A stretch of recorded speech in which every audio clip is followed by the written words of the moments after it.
बिस्मिल्लाहिर्रहमानिर्रहीम। मैं हूं आपका मेज़बान सुहेल राना। मेरी चंद रोज़ की गुज़श्ता वीडियोस को देखें और जो कहा वो सच साबित हुआ खुदा के फजल करम से। नवाज शरीफ 48 घंटों में कतर के जहाज़ के ज़रिए चले जाएंगे लंदन में, और उसके बाद बारी आएगी आसिफ जरदारी की, जो एक हफ्ते के दौरान दुबई में चले जाएंगे, और यूं हमारा कैपिटल लंदन और दुबई शिफ्ट हो जाएगा।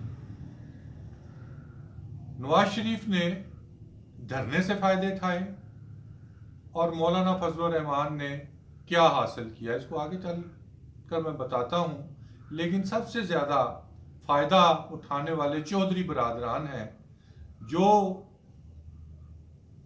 अगर सानिया 12 मई होता है तो उनके पीछे हाथ भी उन्हीं का है। अगर लाल मस्जिद में अटैक हुआ तो उस वक्त भी वो मीडिएटर का रोल अदा कर रहे थे। हमारे अहम तरीन शख्सियत डॉक्टर, जिन्होंने पाकिस्तान को एटम बम दिया, डॉक्टर कदीर, उनके मामलात को ख़राब करने में भी उन्हीं का हाथ था। अगर अकबर बुगटी शहीद होते हैं तो उनमें भी उन्हीं का हाथ था। और अब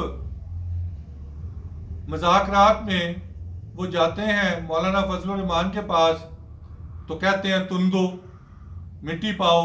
इमरान खान के पास जाते हैं तो वो कहते हैं धरने को तुम दो, मिट्टी पाओ। चौधरी बरादरान फ़ायदा उठाते हैं या इस दफ़ा नुकसान, ये आने वाले 15 रोज़ में मालूम हो जाएगा, क्योंकि उनकी सिर्फ एक ही सीट पर नज़र है कि वज़ारत आला पंजाब कैसे हासिल की जाए, जिसमें वो 50% तो कामयाब हो गए हैं। आगे 50% कामयाब होते हैं या नहीं। मौलाना फजल रहमान धरने को आहिस्ता आहिस्ता लॉकडाउन की तरफ लेकर जा रहे हैं। लॉकडाउन वो इस्लामाबाद में नहीं करेंगे, वो मेरे सोर्सेज कह रहे हैं वो एयरपोर्ट्स को बंद करेंगे 12 रबीउल अव्वल के बाद, वो ट्रेन को रोकेंगे, वो मोटरवे को बंद करेंगे, और इसी तरह प्रेशर बढ़ाएंगे। एक प्रेशर तो आज आ गया डिप्टी स्पीकर के खिलाफ अदम एतमाद के जरिए, और जब वो मुल्क को लॉकडाउन करेंगे, इस्लामाबाद रेड जोन को लॉकडाउन नहीं करेंगे, मुल्क को लॉकडाउन करेंगे, तो सिस्टम बचाने वालों को सिस्टम तो बचाना होगा।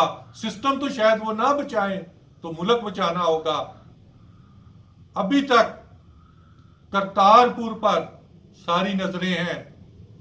करतारपुर को खोलकर पाकिस्तान ने दुनिया में एक अमन पसंद कौम के तौर पर अपने आप को सामने लाए हैं, जिसमें फोर्सेस का भी हाथ है, प्राइम मिनिस्टर का भी हाथ हो सकता है। क्या हम आगे जाकर ऐसे ही करतारपुर राहदारी कश्मीरियों के लिए भी कोई राहदारी हासिल कर पाएंगे या नहीं, ये आने वाला वक्त बताएगा। कल मोदी तो शायद नहीं आ रहे, लेकिन साबिक वजीर आजम मनमोहन सिंह जरूर आ रहे हैं। क्या हम आगे जाकर जितने टेम्पल्स हैं उस पर भी हिंदुओं को इसी तरह की राहदारी देंगे, और भारत वाले हमें अजमेर शरीफ और मौलाना आज़ाद या हजरत निज़ामुद्दीन पर राहदारी दे पाएंगे? ये आने वाले वक्त में इसका तयन भी हो जाएगा।